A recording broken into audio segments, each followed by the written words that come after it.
अष्टावक्र ने कहा, तू सब का एक दृष्टा है और सदा सचमुच मुक्त है। तेरा बंधन तो यही है कि तू अपने को छोड़ दूसरे को दृष्टा देखता है। यह सूत्र अत्यंत बहुमूल्य है। एक एक शब्द इसका ठीक से समझें। तू सबका एक दृष्टा है। एको दृष्टासी सर्वस्य, और सदा सचमुच मुक्त है। साधारणतः हमें अपने जीवन का बोध दूसरों की आंखों से मिलता है। हम दूसरों की आंखों का दर्पण की तरह उपयोग करते, इसलिए हम दृष्टा को भूल जाते और दृश्य बन जाते। स्वाभाविक भी है। छोटा बच्चा पैदा हुआ, उसे अभी अपना कोई पता नहीं। वो दूसरों की आंखों में झांक के ही देखेगा कि मैं कौन। अपना चेहरा तो दिखाई पड़ता नहीं, दर्पण खोजना होगा। जब तुम दर्पण में अपने को देखते हो तो तुम दृश्य हो गए, दृष्टा ना रहे। तुम्हारी अपने से पहचान ही कितनी है, उतनी जितना दर्पण ने कहा। मां कहती है बेटा सुंदर है, तो बेटा अपने को सुंदर मानता है। शिक्षक कहते हैं स्कूल में बुद्धिमान हो, तो व्यक्ति अपने को बुद्धिमान मानता है। कोई अपमान कर देता है, कोई निंदा कर देता है, तो निंदा का स्वर भीतर समा जाता है।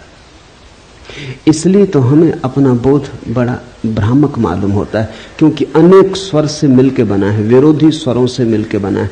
किसी ने कहा सुंदर हो और किसी ने कहा तुम और सुंदर। शकल तो देखो आईने में, दोनों स्वर भीतर चले गए, द्वंद्व पैदा हो गया।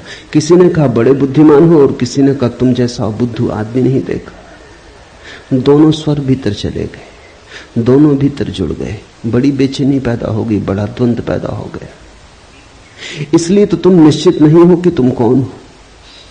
इतनी भीड़ तुमने इकट्ठी कर ली है मतों की, इतने दर्पणों में झांका है और सभी दर्पणों ने अलग अलग खबर दी। दर्पण तुम्हारे संबंध में थोड़ी खबर देते, दर्पण अपने संबंध में खबर देते।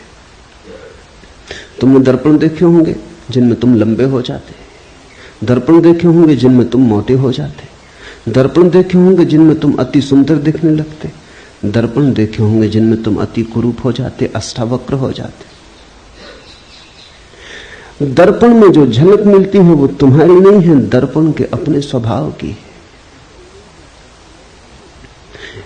विरोधी बातें इकट्ठी होती चली जाती। इन्हीं विरोधी बातों के संग्रह का नाम तुम समझ लेते हो मैं हूं। इसलिए तुम सदा कपते रहते हो, डरते रहते हो। लोक मत का कितना भय होता है। कहीं लोग बुरा ना सोचे, कहीं लोग ऐसा ना समझ लें कि मैं मूढ़ हूं, कहीं ऐसा ना समझ लें कि मैं असाधु हूं। लोग कहीं ऐसा ना समझ लें, क्योंकि लोगों के द्वारा ही हमने अपनी आत्मा निर्मित की है। गुरुजीएफ अपने शिष्यों से कहता था, अगर तुम्हें आत्मा को जानना हो तो तुम्हें लोगों को छोड़ना होगा। ठीक कहता था। सदियों से यही सद्गुरुओं ने कहा है, अगर तुम्हें स्वयं को पहचानना हो तो तुम्हें दूसरों की आंखों में देखना बंद कर देना होगा। मेरे देखे बहुत से खोजी, सत्य के अन्वेषक समाज को छोड़कर चले गए। उसका कारण ये नहीं था कि समाज में रह के सत्य को पाना असंभव है।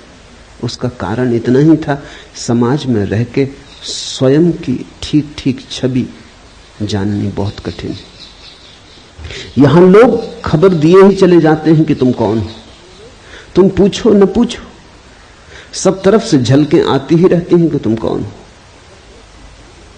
और हम धीरे धीरे इन्हीं झलकों के लिए जीने लगते। मैंने सुना एक राजनेता मरा,